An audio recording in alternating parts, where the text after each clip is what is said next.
vamos iniciar com a oração. Eu quero pedir a nossa irmã Margarete para iniciar com a oração. Logo após nós vamos ler a palavra de Deus. Irmã Margarete. Senhor, nosso Deus, nosso Pai, Jesus querido, neste momento, Senhor, que estamos aqui unidos e reunidos na Tua presença, Senhor, para Te louvar, ó Pai, para Te agradecer, Senhor, por mais esse dia de vida, por mais essa semana, Senhor. Nos tome em Tuas mãos, ó Pai, que hoje possa ser um culto abençoado, Senhor. Que o Senhor, meu Deus, possa falar conosco, ó Pai, através da Tua palavra, através dos louvores, pela semana, Jesus. Também tome o Dudu na Tua Obrigado, mão, Senhor, por cada que o Senhor, meu família Deus, possa que queimar a enfermidade Sim, daquela meu criança. irmão Gel, Que o Senhor possa visitar ele, Senhor. meu Deus, Os a irmã pais dele Genilza, neste momento. seus filhos, seu Tome neto. cada um de nós nas tuas mãos, Senhor. Entra com providência Senhor, na cada um nossa dos vida, irmãos, meu Deus. aqueles que Em não teu estão nome, Senhor, acompanhando nós essa te agradecemos por tudo, Jesus. Amém. Ainda em pé, vamos ler a palavra? Nossa escola bíblica, estudo bíblico, aos domingos, né, como sabe, não é de manhã, não é pela manhã. Vamos sempre fazer esse horário, Deus assim permitir, sendo a vontade de Deus. Nós hoje vamos ter como tema a igreja como manifestação do reino de Deus. A igreja como manifestação do reino de Deus. Muito bem, abramos a palavra em Atos capítulo 2. Atos dos Apóstolos, capítulo 2, versículos 42 a 47. Atos capítulo 2, versículos 42 a 47. E também, Atos também, capítulo 4, né? Pode marcar Atos capítulo 2, e também marcar Atos capítulo 4, a partir do versículo 32 a 37. Então, nós vamos ler primeiro Atos capítulo 2, versículo 42 a 47, e depois Atos 4, versículos 32 a 37. Depois do 4. Depois o 4, versículo 32 a 37. Vou ter que aproximar porque a visão já não dá mais. Não só por causa da luz, a visão mesmo. Não consegue. Não, ele é pequeno, meu filho. Eita. Mano, fica desse lado aqui, ó. Olha, Embaixo da Não, luz. mas eu não consigo, não. A letra é pequena mesmo. A letra pequena. Quer dividir aqui, irmã? A minha, Glória eu a acho que Deus. vai ficar melhor para a irmã ver. Muito bem. E os irmãos podem compartilhar a leitura. Muito bem. Eu vou ali com o Obrigado. André, que a do André é boa, maior que a sua também. Essa aqui. Os irmãos estão assistindo ele também. Inclusive, irmãos, nós temos vários irmãos que foi dar testemunho já. Né, de pessoas que estavam assistindo o culto. Né, Deus age da forma como Ele quer, né? E teve pessoas, né? Talvez a irmã que vai chegar pode dar um testemunho melhor. A irmã Camila, de uma conhecida, dando testemunho de que ela teve um sonho, e depois a própria irmã pode falar, e através desse sonho ela via que uma das irmãs que estavam aqui, a pastora Priscila especificamente, impunha a mão sobre ela e ela vomitava algo. Você vê, num sonho. E ela acordou com isso, com essa ânsia de vômito. Então, muitas das vezes a gente nem imagina que a gente, na nossa simplicidade, porque o evangelho tem que ser simples mesmo, não tem que ter muito enfeite do pavão. O evangelho já tem o seu enfeite pelo Espírito Santo. Mas simplicidade nossa, o Espírito Santo opera. Então a fé e a unção do Espírito. Então, pessoas que estão já começando a assistir, vão começar a assistir, já marcamos pessoas. Outros que pediram, por favor, quando for live, marque-nos, fala qual vai ser o horário, que a gente quer participar desse culto, dos estudos da palavra. Então nós temos vários irmãos, não só em Portugal, mas principalmente no Brasil, de norte a sul, que estão começando também a assistir conosco, participar conosco do estudo da palavra. Então Atos 2, verso 42 diz assim: E perseveravam na doutrina dos apóstolos, e na comunhão, e no partir do pão, e nas orações. Em cada alma havia temor, e muitas maravilhas e sinais se faziam pelos apóstolos. Todos os que criam estavam juntos e tinham tudo em comum. Vendiam suas propriedades e fazendas e repartiam com todos, segundo cada um tinha necessidade. E perseverando unânimes todos os dias no templo e partindo o pão em casa, comiam juntos com alegria e singeleza de coração, louvando a Deus e caindo na graça de todo o povo. E todos os dias acrescentava o Senhor à igreja aqueles que se haviam de salvar. Glória a Deus. Abramos também, como foi dito, Atos capítulo 4, versículo 32. Atos 4:32 diz assim: E era o coração e a alma da multidão dos que criam. E ninguém dizia que coisa alguma do que possuía era sua própria, mas todas as coisas lhes eram comuns. E os apóstolos davam com grande poder testemunho da ressurreição do Senhor Jesus. E em todos eles havia abundante graça. Isso é muito interessante marcar, abundante graça. Versículo de número 34. Não havia, pois, entre eles necessitado algum, porque todos os que possuíam herdades ou casas, vendendo-as, traziam o preço do que fora vendido e depositavam aos pés dos apóstolos. E repartia-se a cada um, segundo a necessidade que cada um tinha. Então José, cognominado pelos apóstolos Barnabé, que traduzido é Filho da Consolação, levita, natural de Chipre, possuindo uma herdade, vendeu-a e trouxe o preço e o depositou aos pés dos apóstolos. Amém? Podemos assentar. Glória a Deus. Meus irmãos, ainda com a Bíblia aberta, sentados, Atos capítulo de número 2, versículo 42 até o 47, na verdade, é desde o versículo de número 37, né, as primeiras conversões. O contexto inteiro é desde o versículo 37 até o versículo 47. Nós lemos do 42 em diante. Nós temos que lembrar, e o capítulo 4, né, nós lemos do 32 até o verso 37. Mas todos os capítulos, né, principalmente o capítulo 2 inteiro, o capítulo 3 e o capítulo 4, esses três capítulos são muito importantes para nós entendermos a manifestação da igreja como o reino de Deus no início da igreja. Quando a igreja do Senhor, é bom lembrar, faz bem lembrar que a igreja não começou em Roma, não começou em Antioquia, a igreja começou em Jerusalém. Inicialmente os crentes que iniciaram a igreja eram membros judeus, israelitas, ok? Não tinha nenhum prosélito, não estou falando rosélito, prosélito. Prosélito é um gentil ou um estrangeiro que se convertia ao judaísmo, isso é prosélito, não havia.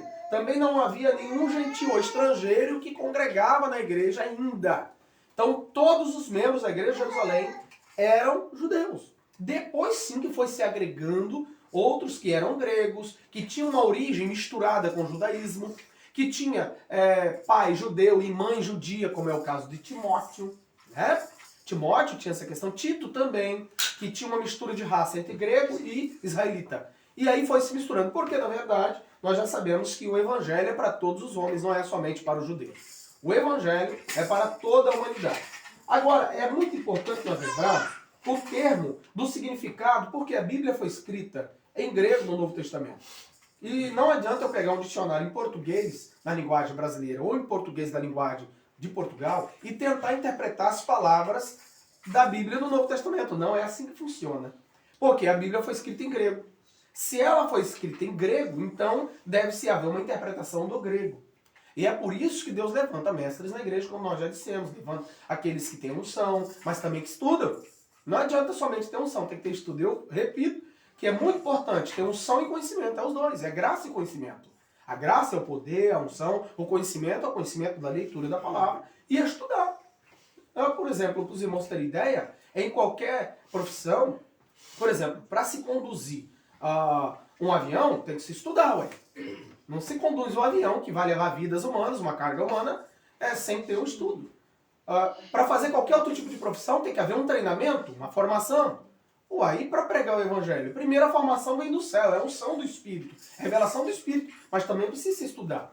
Então já que a Bíblia, Deus permitiu que a Bíblia fosse escrita por 3 idiomas humanos, porque na verdade a Bíblia é Deus falando em voz humana, essa é a verdade, repito. A palavra de Deus é Deus falando para nós em voz humana, em linguagem humana, em idioma humano. No Antigo Testamento era o hebraico e também um pouco da linguagem lá dos cananeus, entendeu? Então havia essa mistura. Por exemplo, no livro de Daniel, um capítulo inteiro foi escrito por Nabucodonosor. E somente foi transcrito por Daniel, na linguagem deles. Então, o Antigo Testamento havia 2 idiomas. E o Novo Testamento, que é o específico que eu quero entrar, que é o grego. Então, em grego, a palavra igreja vem de um termo político. Por quê? Toda vez que havia uma assembleia ou reunião, o nome já está dizendo, uma assembleia ou reunião, se falava eclésia, era um ajuntamento de pessoas. Existia um líder ou alguém que falava para aquele povo e discursava. Essa questão dos discursos, da oratória, isso é dos gregos, veio deles. Tudo isso que nós temos hoje, de como falar diante de um público, veio dos gregos. E havia também, então, muitas discussões políticas ali na Grécia. Nós estamos falando ali que nós estamos mais próximos aqui na Europa, né? O povo brasileiro está um pouco mais distante. Então, sempre levantava alguém. E podia também, quando aquele terminava no palanque ou naquele púlpito que existia, que era acima do povo um pouco, entrava outro e dava a sua opinião. Quando Paulo foi pregar na Grécia, ele pregou exatamente no local de adoração a ídolos, o Areópago, onde tinha várias divindades, milhares de deuses ou imagens de deuses. E ele pregou sobre uma imagem que não tinha imagem, mas era um pórtico. Estava escrito, sem imagem nenhuma, escrito ao Deus desconhecido. Porque os gregos, por serem muito místicos, por serem muito supersticiosos, eles então adoravam todos os deuses. Para que a fúria dos deuses fosse acalmada no mar, na terra, não importa, na plantação.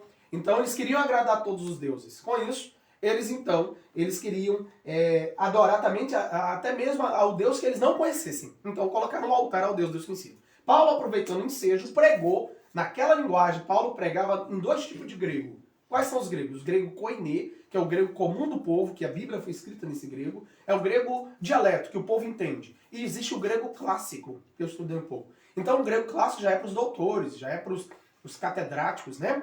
Para os formados. Então, ele tinha que aplicar a pregação do evangelho, já que é uma outra cultura, na linguagem do povo. E Paulo pregando em grego. E chamaram Paulo de falador, de paloureiro, porque falava demais. E ele pregou exatamente sobre Deus desconhecido.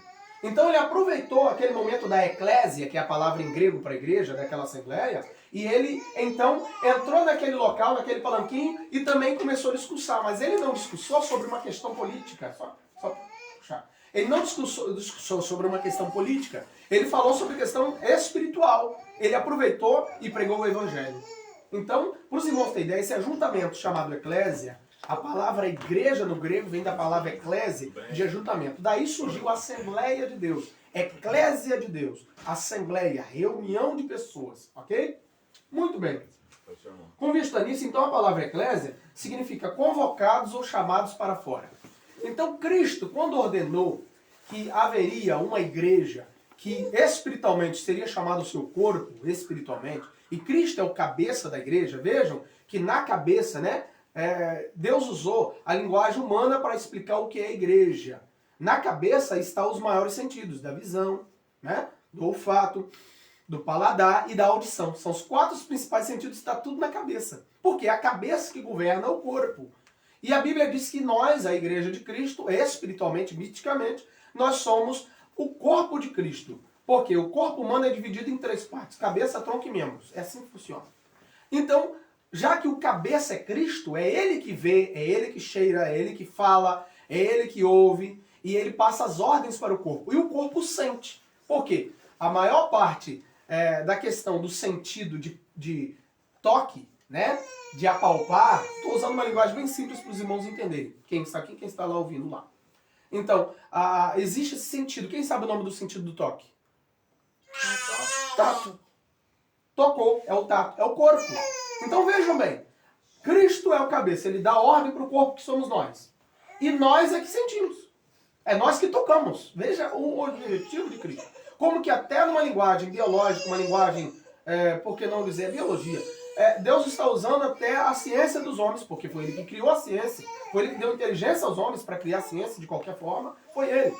O inimigo que distorce isso e o ser humano que distorce a ciência. Mas foi Deus que criou todas as coisas. A gente não tem dúvida nisso. Não é normal um médico abrir o cérebro e conseguir operar o cérebro. E a pessoa continua viva. Não é normal um médico abrir um peito, tirar um coração e botar outro. Isso não é normal.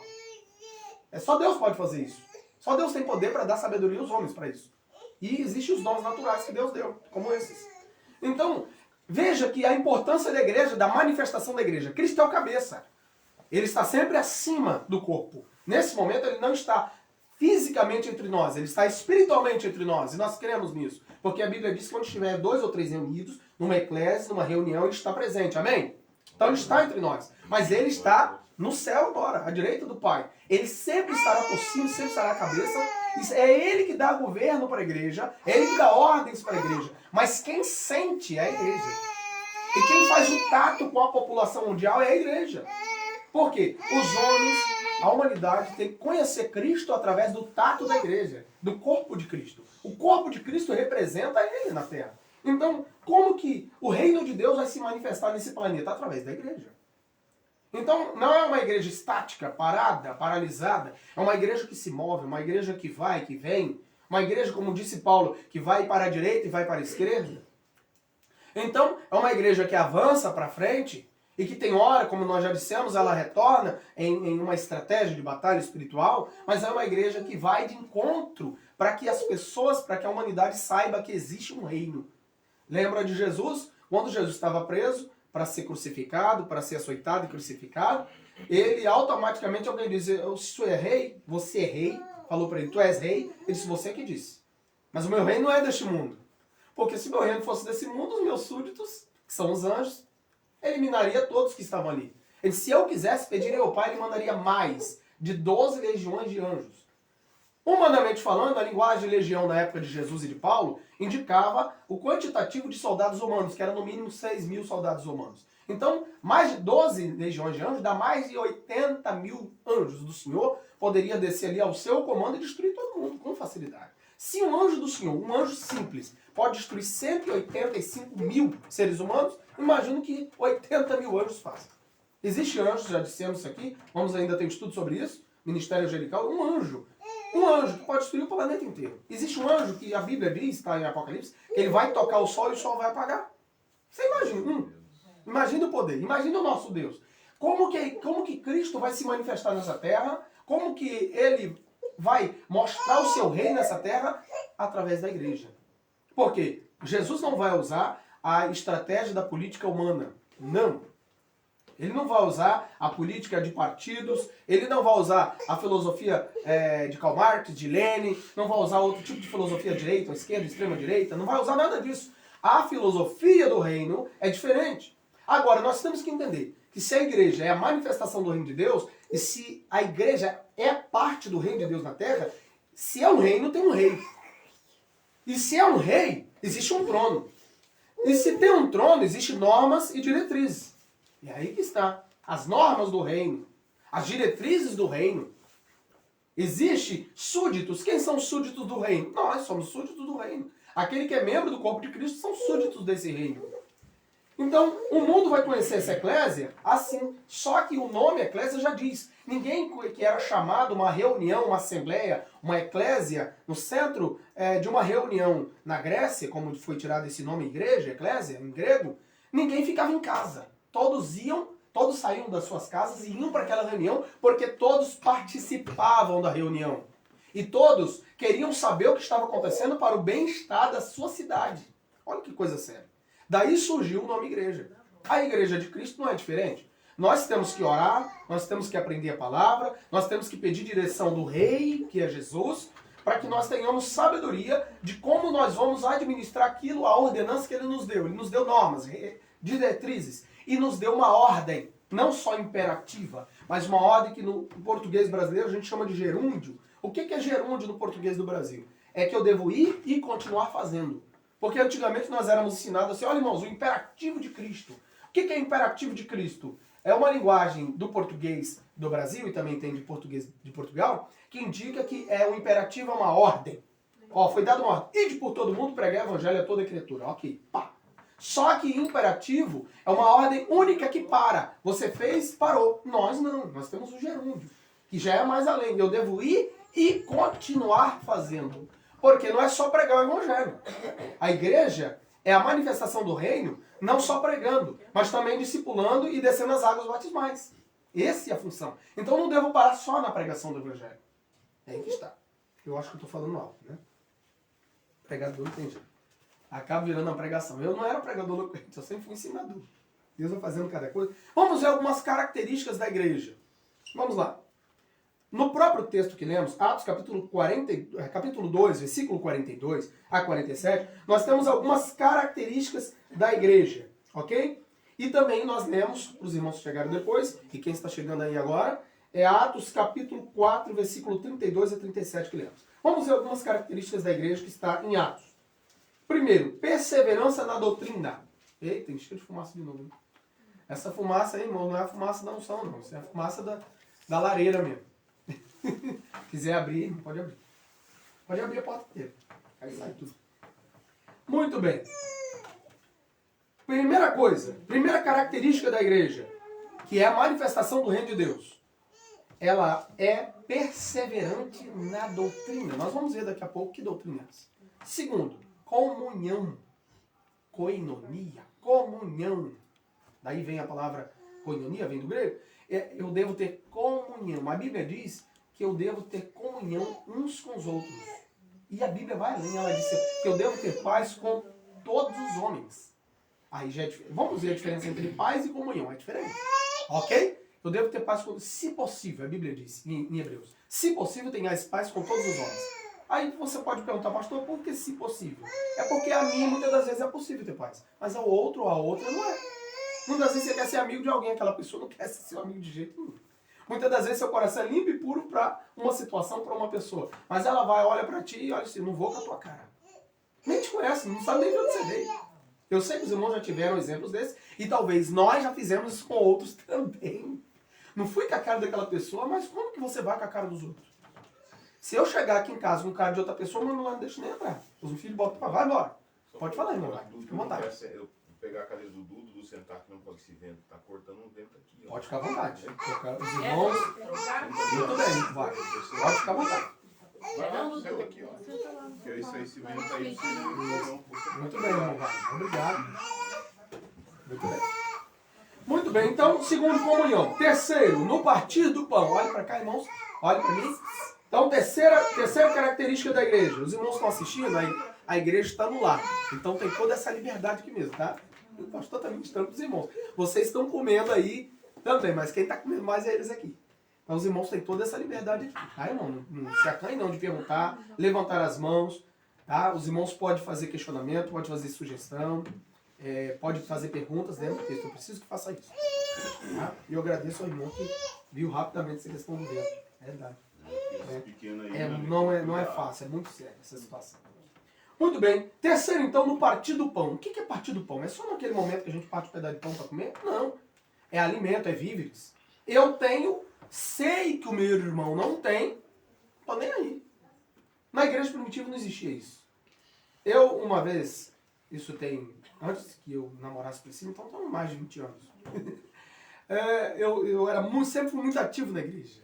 Os que me verem lá sabem da minha vida desde menino na igreja. Sempre. Fui apresentado numa igreja só, 40 dias de nascido, saí dali depois de casado e ter o primeiro filho. Foi assim. Cheguei evangelista convencional naquela congregação. E tinha um servo de Deus, um homem de Deus, já dormiu no Senhor agora, um pastor já, e ele disse assim, meu filho, eu sei que você está querendo fazer a igreja, retornar à igreja primitiva, mas não é possível. Eu falei, olha, se eles não querem, eu ainda permaneço sendo primitivo. Eu ainda permaneço. Porque eu penso que é possível isso aqui entre nós. Eu penso que é possível. Os irmãos talvez nunca estudaram, mas talvez alguém já ouviu falar, dos irmãos moráveis. Os irmãos moráveis. Priscila, eu acho que vai ter que pegar um ventilador só para quê? Para tirar um pouco desse... Então tá. Então, não vamos mais ligar essa lareira. Pensou que era chique a lareira, tinha feito tudo bonitinho, irmã Camila. Tá tudo quentinho, gostoso. Eu falo, não tô nem aí. Só faltou o fogo. Fogo! Não, quem tá ouvindo lá, irmão, vai ser desse jeito aqui. A igreja é isso aqui. Não tem isso não. Não tem isso não. Não adianta feitar muito, é isso aqui. Então, esse irmão, esse servo de Deus, olha pra mim, esse servo de Deus, ele falou isso comigo. Eu entendi a colocação dele. Muito experiente, quase 50 anos de crente. Falei, eu sei o que o senhor está dizendo, eu respeito o senhor, mas eu não vou desistir não. Se eles não querem, eu quero sim.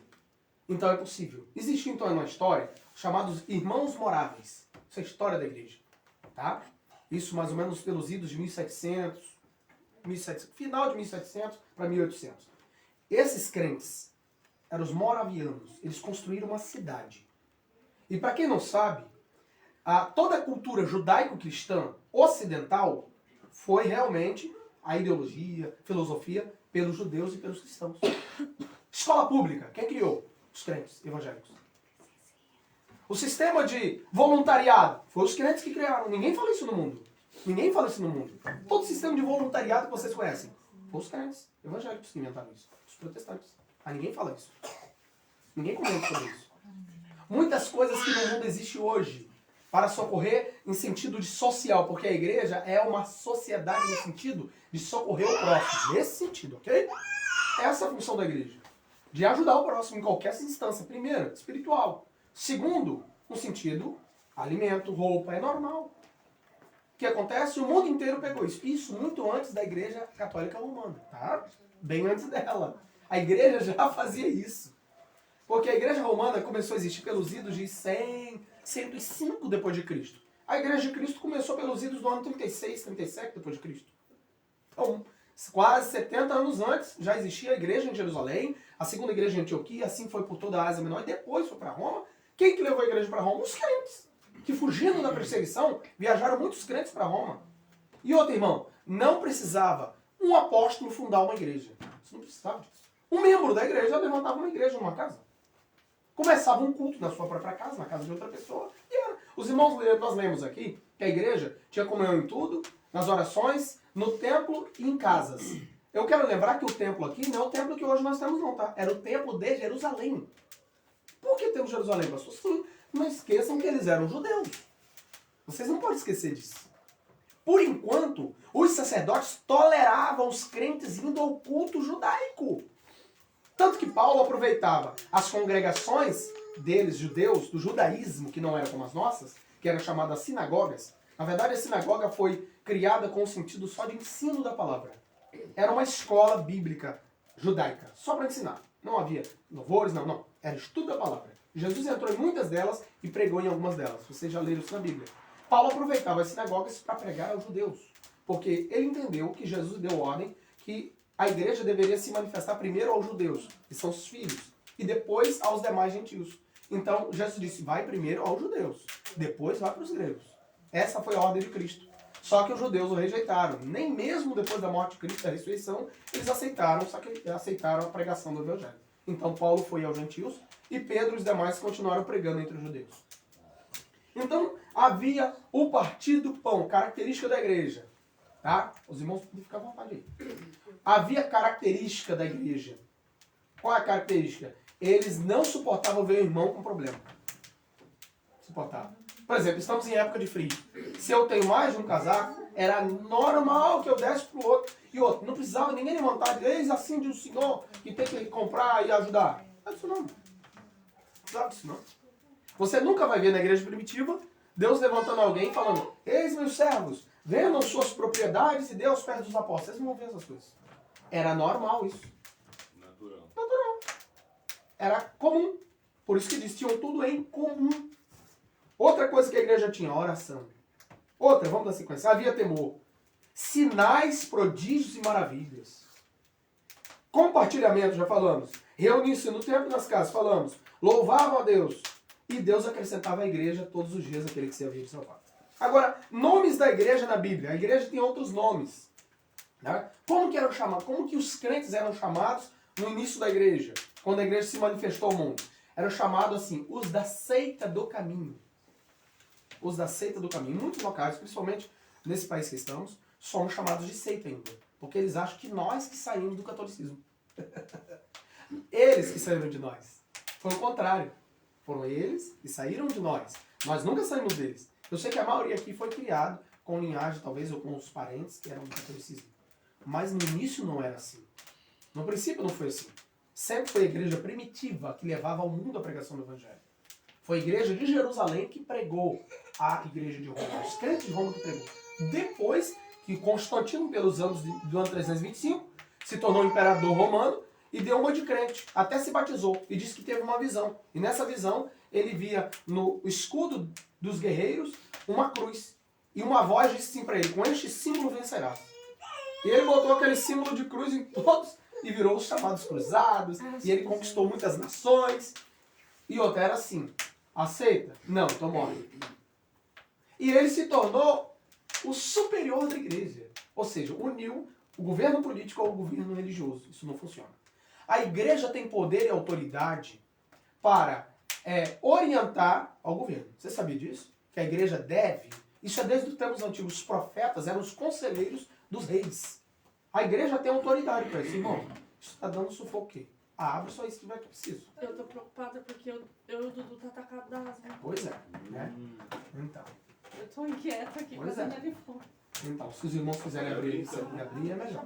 Né? Não vamos mais. Eu achei que o filho tava prejudicando, mas pode Não, mostrar, irmão. não, deixa mesmo, pelo amor de Deus. Então, no intervalo a gente dá um jeitinho nisso aí. No intervalo a gente vai dar um jeito fatal nisso aí. Tá ruim aí, Dudu? Não? Não? Quiser pôr a cadeira. Muito bem. Então a igreja também é chamada de casa de Deus, a igreja é chamada de casa espiritual, a igreja é chamada de coluna e firmeza da verdade, a igreja é chamada de corpo de Cristo, a igreja é chamada de edifício de Deus, é chamada de esposa do Cordeiro, família nos céus, a igreja também é chamada de a igreja de Deus, do Deus vivo, a igreja tem outro nome, chamada de Israel de Deus, a igreja é chamada de Jerusalém Celestial, a igreja também tem um nome de lavoura de Deus, a igreja pode ser chamada na Bíblia, tem os textos, pode ser chamada de morada de Deus, nós somos a morada de Deus na terra. Olha só. A igreja é chamada de Nova Jerusalém, a igreja, não está falando do céu, está falando aqui na terra. A igreja é a manifestação do reino de Deus na terra, a igreja é o céu na terra. Deveria ser. Porque tem igrejas por aí que nem é o céu na terra. Eu não estou falando de nome de placa. Não, vamos lembrar. A igreja nunca é o nome de uma denominação. Não existe isso na Bíblia. Nunca na palavra de Deus, nunca foi ideia de Cristo criar um governo central. Nunca foi. A ideia de Cristo sempre teve um líder, que é o pastor, que é lideranças, e teu povo sempre foi. Esse é o líder, né? Existe uma filosofia que criou aquele sistema de colocar o povo em círculo. Isso em outro momento eu ensino vocês. Estava falando isso com a minha esposa. Esse sistema de botar o povo em círculo é tirar a autoridade do líder e falar que todo mundo é igual. Na igreja não é todo mundo igual coisa nenhuma. Nesse sentido, não. Existem lideranças. Cristo é o cabeça. A igreja é o corpo. Uai, tem sim um líder superior, que é Cristo. E na igreja tem dons ministeriais, os ministros, que são os apóstolos, os profetas. Eu estou falando profeta, é que esse profeta sai pulando por aí, não. Profeta. Nós já falamos isso aqui. São aqueles que têm o dom de evangelista, os pastores e os mestres. Eles são os líderes da igreja. Não pode tirar isso da igreja. São coisas que em qualquer lugar do mundo, pode ter outras culturas, não pode ser tirado. A igreja se manifesta ao mundo com liderança. Mas também a igreja se manifesta ao mundo sendo uma nova Jerusalém na terra. A igreja tem que se manifestar ao mundo como se fosse literalmente Cristo reinando na terra. A igreja também é chamada Templo de Deus e a Universal Assembleia do Reino de Deus. Não está falando o nome da igreja lá do Edir Macedo, não. Tá? Mas em Hebreus, capítulo 12, verso 23, fala que a igreja é a igreja universal dos primogênitos. Quando fala universal, é no planeta inteiro. É no mundo inteiro. É uma reunião, uma eclésia de toda a igreja do mundo inteiro. Certo? Agora, como que a igreja se manifesta? Vamos partindo para o fim. A igreja se manifesta, primeiro, como guardiã do reino. A igreja, ela não só se manifesta com florzinha. Né? Oh, queridos irmãos, porque pregamos o evangelho do amor do reino, mas também devemos pregar o evangelho da justiça de Deus. O juízo vindouro. A igreja tem que pregar juízo vindouro. A igreja precisa mostrar ao pecador que se ele ou ela continuar no pecado, vai para o inferno mesmo. Olha, não tem muita... Não tem não. Nós enfeitamos demais. E o pavão já nasceu enfeitado. Entendeu? Tem hora que a gente quer agradar demais. Ó, temos que ser educados, tem que ser amoroso, mas por favor, pregue a verdade. Com amor e com carinho, mas fale a verdade. Como pastor que eu apresento o evangelho verdadeiro para alguém que está a caminho da perdição, dizendo para ele a verdade. Olha, o caminho que tu estás não é bom. É perdição eterna. O fim dele é morte e morte eterna. Se morrer, morre sem salvação. Se não voltar, você vai ficar. Mas existe uma solução. Esse é o segredo do evangelho. Você apresenta a realidade do pecador e da humanidade, mas você não pode esquecer de apresentar a solução. Porque o que adianta? Eu sou um pregador de pregar o juízo, mas não prego que existe o perdão. Está errado. Quem não se lembra do evangelho pregado por Jonas no Antigo Testamento, o profeta Jonas? O que Deus mandou ele fazer? Pregar a subversão de Nínive. Pregar que Nínive seria subvertida pelo fogo. Fogo e enxofre, como Sodoma, Gomorra, Admá, Zeboim e Zoar. Seria destruído como a cidade da planície da época do Gênesis. Ele foi e pregou. Em 3 dias atravessou a cidade. Em 3 dias. A Bíblia diz que tinha 120 mil homens, sem contar mulheres e crianças. E quando a Bíblia fala a quantidade de homens, está falando dos homens do exército. Tá? Não está falando dos homens totais. Sempre a Bíblia fala a quantidade dos homens que poderiam impor uma espada nas mãos. 120 mil homens. Só do exército. Sem contar os demais, anciãos, crianças e mulheres. Imagina. O historiador diz que no mínimo Nínive tinha mais de 350 mil pessoas. Era uma grande cidade naquele. Gente, se hoje uma cidade com 350 mil é uma cidade de porte médio, imagina naquele tempo. Uma cidade de porte gigantesco. Mais de 300 mil habitantes. E um império poderoso, o império assírio, né? E eles eram terríveis com o povo de Israel, eles invadiam a terra de Israel, tomavam a lavoura, tomavam os víveres, o alimento, tomavam a riqueza de Israel. E Jonas, com um pouquinho de vingança, falou assim, eu não quero ir, lembra? Não quero fazer essa missão, não quero ser missionário. O primeiro missionário transcultural do Antigo Testamento foi Jonas, indo de uma cultura para outra. Quando Deus perdoou o povo, porque a Bíblia diz que a pregação de Jonas teve efeito, que ele pregou, arrependam-se, olha a pregação, como de João Batista e de Cristo. Arrependam-se dos seus pecados, em 3 dias Deus vai subverter, botar fogo e matar todo mundo. Essa é a palavra, não tem muita história. O que aconteceu? A Bíblia diz que todo o povo, começando do rei até os animais, jejuaram e vestiram um pano de saco. Até os animais, irmãos. Até os animais. Então, Deus, aplacou a sua ira e não destruiu, perdoou o povo, perdoou toda uma nação, perdoou toda uma cidade, coisa maravilhosa. Pela pregação de um homem, irmão Wagner, em 3 dias de pregação. Gente, em 3 dias de mensagem, mais de 300 mil pessoas foram salvas. 3 dias. Olha o efeito da pregação, isso no Antigo Testamento. A Bíblia diz que Jonas subiu no alto monte e ficou triste e abatido, porque Deus perdoou o povo. Ué, mas o efeito da pregação original do Evangelho, nós somos guardião do Evangelho para pregar o Evangelho original, para mostrar a verdade para o povo, para que eles se arrependam. Essa é a verdade. Não é para que eles sejam destruídos, pelo contrário, é para que eles vejam o arrependimento. A Bíblia diz que Jonas ficou triste. E Deus perguntou, por que essa tristeza? Vale isso? Vale. Por isso que eu não queria vir, porque eu sabia que o Senhor era misericordioso. Ué, mas esse não é o objetivo da igreja? Pregar para que a misericórdia de Deus alcance os perdidos pecadores?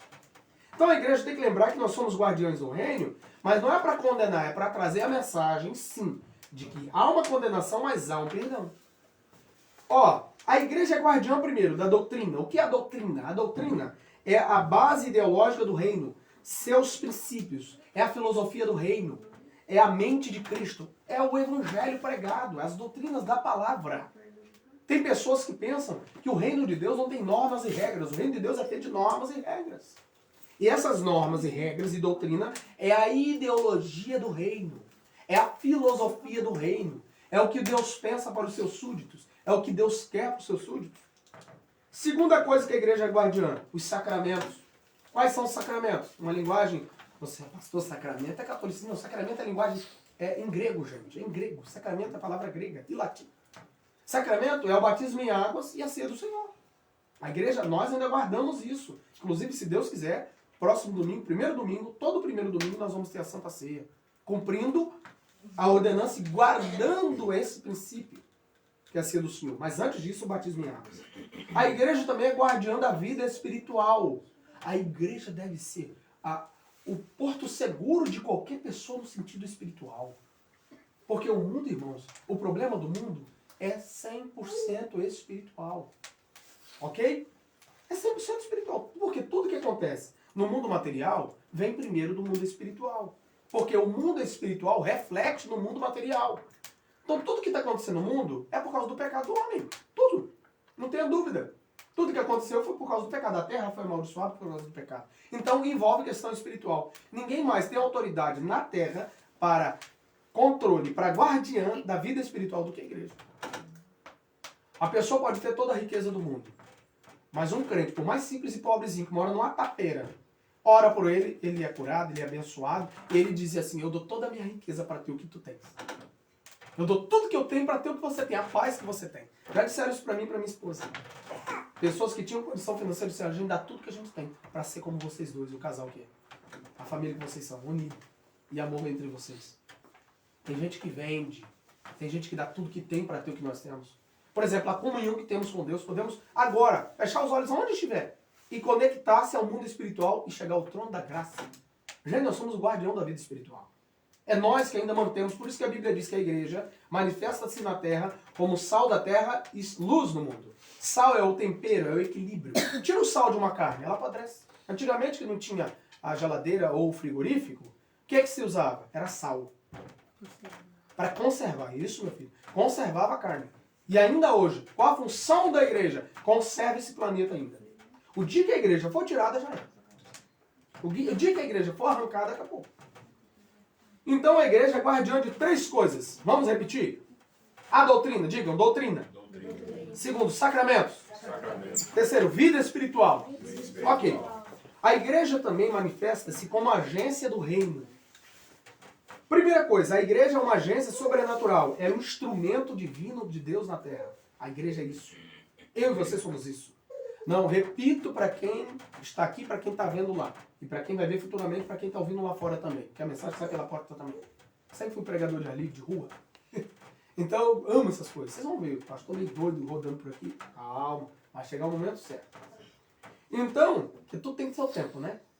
Então, quer dizer, a igreja é ela que mostra para o mundo as coisas sobrenaturais, além do natural, acima, sobre, não é sobre, acima daquilo que é natural. A igreja tem que ser instrumento de Deus na terra. O mundo tem que ver em nós Cristo em nós. Tem que ser. Repito mais uma vez, não estou falando da igreja católica, apostólica romana, não estou falando da igreja católica, apostólica cristã. Olha, pastor, existe? Nós. Você sabe o que é a palavra católica? Significa universal, a palavra católico. Então, apostólico, a doutrina dos apóstolos. Nós temos a doutrina dos apóstolos. Porque a igreja tem que estar firmada na doutrina dos profetas e dos apóstolos. Então, católico, apostólico, romano é de Roma. Mas cristãos somos nós, evangélicos. Então, também somos. O dia que alguém questionar que nós somos católicos, eu digo, eu também sou. De onde? Sou católico, apostólico, cristão? É diferente. Eu sou de Cristo, eu sou de Roma. Então, nós estamos falando disso. E nem dizendo que a Assembleia de Deus é a igreja, a Deus é amor, a Batista, que isso? Que denominação, coisa nenhuma. Estou falando da igreja de Cristo, que é o corpo espiritual e visível. A verdadeira igreja que será arrebatada no dia de Cristo, no dia do arrebatamento da igreja, que não tem nome, não tem placa. São os crentes individualmente que são as igrejas, somos nós que somos as igrejas. Aqui nós estamos várias igrejas reunidas numa sala, que se torna um santuário, um templo de adoração. Somos a igreja, nós somos a igreja. Então a igreja também, como agência, é a agência de culto. É a igreja que leva a humanidade a adorar a Deus. Nós que devemos ensinar os homens como nos aproximar e adorar a Deus de novo. Como voltar, conseguir conectar-se com Deus. Porque Adão e Eva perderam essa conexão. Por isso que Deus desceu no jardim em voz audível pela primeira vez. Em voz audível ele chamou. Porque não precisava, era tudo conectado. O espírito do homem era conectado com o espírito de Deus. Depois do pecado se desconectou, se desligou. Por isso daí vem a palavra, fica ligado, irmão. Né? Então, nós voltamos a ser ligados pela tomada espiritual chamada cruz do Calvário. A cruz, para mim, além de uma espada de juízo, é uma tomada espiritual que nos liga de volta a Deus. Para mim é isso. Eu apresento a cruz como uma tomada espiritual. Já viu uma energia? Se você pegar um cabo de energia e ligar, passa energia. Se você desligar, daí vem a palavra desligarem. Né? Está desligado, está desconectado. É isso, o pecado é isso. Foi desconectado de Deus. Por isso que Deus desceu e falou em voz audível, onde estás, Adão? Geograficamente, é lógico que Deus sabia onde Adão e Eva estavam, por favor. Mas espiritualmente, vou usar a linguagem que Deus usou. Aonde está o seu espírito, que o meu Espírito Santo não consegue se conectar mais nele? É esse sentido. Então a igreja leva a humanidade a, uma outra vez, voltar-se a ligar-se com Deus através da verdadeira adoração. Por isso que Deus ele procura com uma lupa espiritual na terra. Procurando os verdadeiros adoradores que o adorem em espírito e verdade. Não é fácil achar um verdadeiro adorador. Tá, irmão? Nós estamos aqui entre nós, mas só Deus sabe se tu és o mesmo verdadeiro adorador ou não. Você que está vendo essa mensagem aí, só Deus sabe se tu és verdadeiro adorador ou não. Só Deus sabe. Isso é muito individual, muito particular. Mas é compromisso da igreja, como agência do reino, nós somos agência do reino, levar ao mundo a forma de culto. Como que eu vou atrair a presença de Deus? Porque quando nós vamos ao culto, nós temos que ir ao culto para cultuar. Quando nós cantamos, você sabia que toda música, vou repetir, todo louvor e toda música adora alguém que é direcionado. Vou repetir. Toda música, todo louvor, seja tocado por instrumento ou cantado por voz, é direcionado a uma divindade. Aí você tem que saber para quem você está louvando, para quem que você está cultuando. Quem é o Deus que está recebendo esse culto de louvor ou de adoração? Por isso que Deus procura os verdadeiros, então tem falso. Se a Bíblia diz que ele procura o verdadeiro, é porque tem muito falso adorador. Isso eu estou falando entre nós para a nossa vergonha. Agora imagina o mundo. O mundo está perguntando o que devemos fazer. Como que devemos nos aproximar de Deus? A obrigação é da agência igreja. A igreja também é agência de salvação. Eu escrevi assim, a pregação, isso tudo eu escrevi hoje. Ontem, hoje eu estou escrevendo. A igreja tem a pregação como tarefa principal. Qual é a principal tarefa da igreja para manifestar o reino? Pregar o evangelho. A tarefa principal da igreja não é dar pão mofado, ventilador sem hélice, geladeira sem motor para ninguém. Não é prioridade da igreja a área social. Não é prioridade. Isso é secundário. Prioridade da igreja é pregar o evangelho. Essa é a nossa prioridade. Porque tem igreja por aí, irmão, é o reino de Deus. Dá comida, dá pão, mas nada de falar pro pecador. Tu tá perdido. Tem que aceitar Jesus, tem que se arrepender dos seus pecados. É isso, meu filho. Tá em adultério, tem que se consertar. Tá em prostituição, tem que... Oi, vambora. Ladrão é condenado, vai pro inferno. Ué, são mensagens como essas. Vocês precisam de ver as igrejas que eu pastoreei e aonde eu pregava. Lá na minha cidade, lá no Brasil, e sabe como funciona. É isso. E outro, você quer saber? O pecador quer ouvir verdade. Não quer ouvir babá. Quer ouvir você fazendo isso aqui com ele, não. Ele quer ouvir o verdade. Com amor, com carinho, com respeito, sem vergonha, mas a verdade. Os primeiros cultos de libertação que se tinha, alguns anos atrás, começou, nas Assembleias de Deus não existia isso, mas começou a surgir. Me chamaram, o senhor vai pregar. Eu falei, você tem certeza? Eu era presbítero. Falei, vou pregar o evangelho. Aquele monte de pecador. Qual é a mensagem que você acha que eu vou pregar? Mensagem de salvação, filho. Pra mim, com libertação é pra libertar o perdido pecador. E do demônio, da perdição eterna. Eu prego o evangelho. O evangelho. Nossa, foi muito duro, calma. Irmão, no final do culto, o apelo que nós chamamos de convite à salvação. Várias pessoas vindo chorando. Era isso que a gente precisava ouvir. A gente cansou de ir em outras igrejas ouvir babá, e gente passando a mão na nossa cabeça. A gente já sabe que a gente está errado. A gente precisa ouvir alguém falar a verdade e mostrar pra gente o caminho da salvação. É isso. Hoje, muitas dessas pessoas se tornaram obreiros na casa do Senhor, pregadores, uma benção. Sabe por quê, irmãos? Porque nós temos a principal tarefa de mostrar ao perdido pecador a verdade e o caminho. Não é isso que Jesus falou? Eu sou o caminho, a verdade e a vida. É nosso compromisso. A igreja também é despenseira do reino. Olha que coisa. O que é uma dispensa? Alguém pode me dizer o que é uma dispensa? Humanamente falando, de casa. Diga lá. Guardamos alimentos. Guarda-se alimentos. Mas o que é uma dispensa para guardar? É entulho. Objetos, que é maior foi mais chique. Que é mais esperto, valeu. Ele fica estudando. Sapato, objetos, entulho. É verdade. Mas foi bom ela falar isso. Já deu mensagem. Rapidamente. Porque tem muita igreja que não é dispenseira do evangelho, de bons objetos, de comida, de alimento. Tem crente que ele é dispenseiro de lixo, de entulho. O que ele leva? Ele não leva o evangelho original. Boa, irmã Janilson.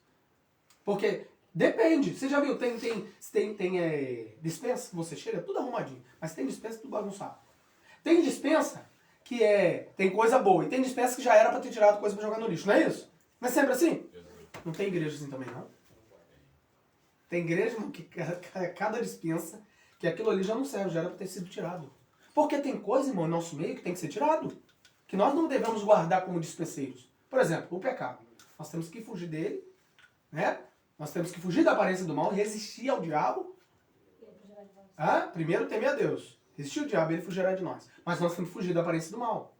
E nós temos que fugir da aparência do mal no sentido do pecado não se atingir. Somos pecadores, mas nós não queremos. Não temos essa prática. Não queremos ficar pecando. Pedimos misericórdia a Deus para ter misericórdia e nos perdoar. Mas fugimos também disso tudo. Então, o que eu tenho para dispensar para alguém? Porque, irmãos, já é normal. Eu só posso dar o que eu tenho. Eu vou repetir. Eu só posso dar o que eu tenho. Como que eu vou dar uma coisa que eu não tenho? Agora, a igreja como dispenseira, a função importante é de distribuir as graças, as bênçãos e os privilégios do reino de Deus. O que eu estou distribuindo como igreja, dispenseiro como igreja? Pode falar, meu Deus.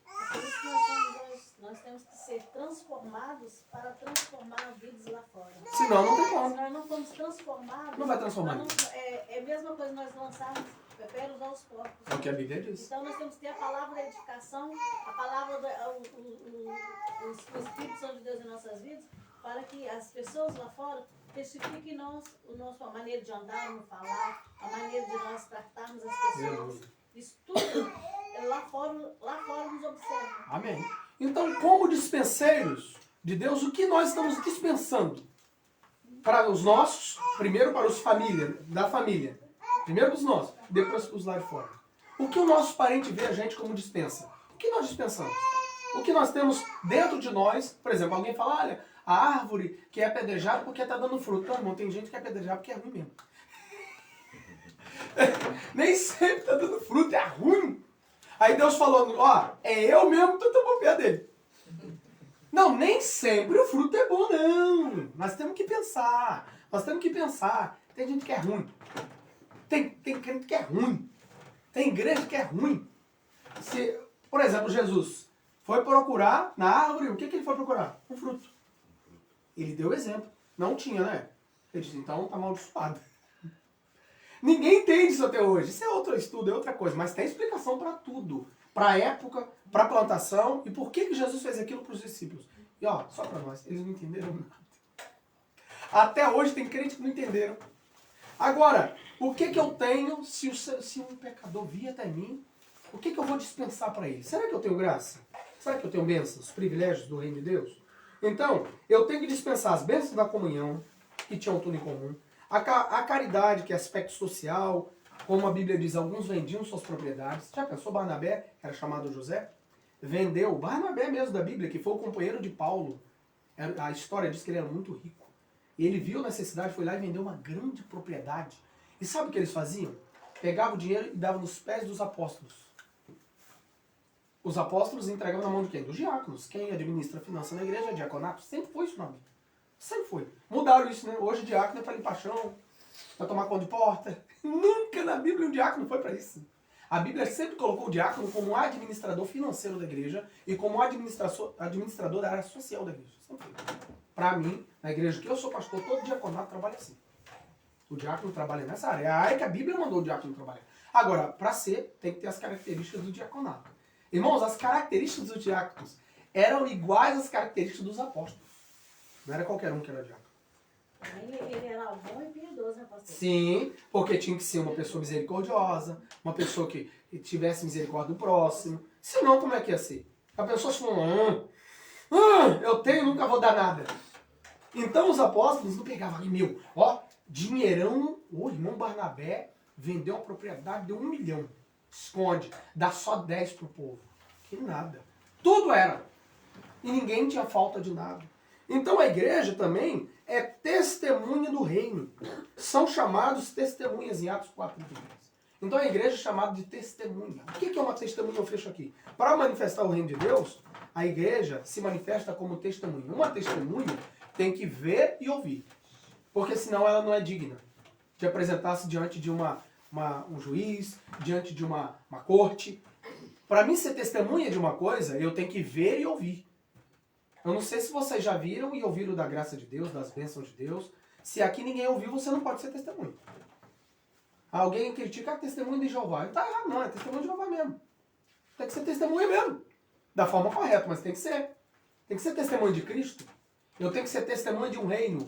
O que eu vou testemunhar para o perdido pecador? Primeiro, o meu testemunho de vida, o que ele fez na minha vida.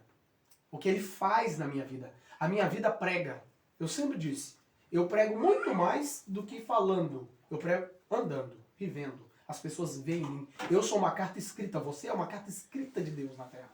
As pessoas leem Cristo e o Evangelho através de você. E outra, há uma grande nuvem de testemunhas, tanto espirituais quanto humanas, que nos observam, diz Hebreus. Pessoas nos observam. E pessoas querem ser como nós. E tem hora que a gente ainda acha que é pouco ainda. Tem hora que a gente acha que a gente é pouco. Irmãos, nós como igreja, você como igreja, é muito na terra. Nós somos os representantes de Deus na terra. Nós somos a testemunha de Deus na terra. Nós somos a esperança desse planeta para trazer a salvação dos homens, para os homens de Cristo, para os homens. Então, se nós tomarmos tudo isso que nós falamos, que nós somos manifestação do reino de Deus na terra, com certeza nós entenderemos qual é a nossa missão. Como é importante sermos fiéis a Deus. E como que o nosso bom testemunho prega mais alto do que a nossa voz com o microfone no púlpito. Muito mais alto. Então, essa é a mensagem que Deus colocou em nosso coração. Claro que foi resumida. Nós temos um tempo curto. Quem sabe no próximo domingo, Deus se permitindo, a gente dá sequência a essa temática e outras temáticas parecidas. Mas em nome de Jesus, os irmãos que participaram desse estudo bíblico, nós vamos terminando por aqui. Nós vamos dar um intervalinho de 5 a 10 minutos, ok? E logo após, nós vamos estar dando sequência no culto. Nós ainda não temos para o culto, né? Não temos o nome de uma igreja ainda. É a igreja para salvar. Pronto, aí é o nome da igreja. A igreja da salvação. Essa é a igreja. A igreja do lar. Missões no lar em Portugal. Não sei se vai ficar assim. Mais ou menos. Então não temos ainda aquele formato, como se conhece, de culto tal. Mas vamos hoje colocar como culto da família. Culto da família portuguesa, da família brasileira, para que possamos orar pelas famílias também. Tá? Mas é aquilo que Deus quiser fazer aqui essa noite. Então nesse momento vamos nos colocar em pé, vamos orar, agradecidos a Deus por esse estudo da palavra. E em nome de Jesus estaremos depois dando sequência ao culto. Oremos? Vamos orar. Irmã Genilza, por favor, eleve a voz a Deus em oração. Grandioso Deus, soberano Pai, graças a Deus por mais uma vez o Senhor esteja presente em nosso meio.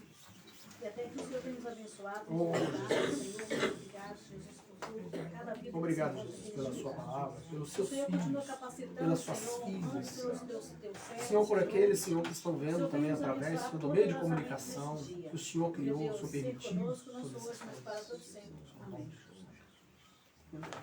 Termina logo. Em nome de Jesus. Vou para casa.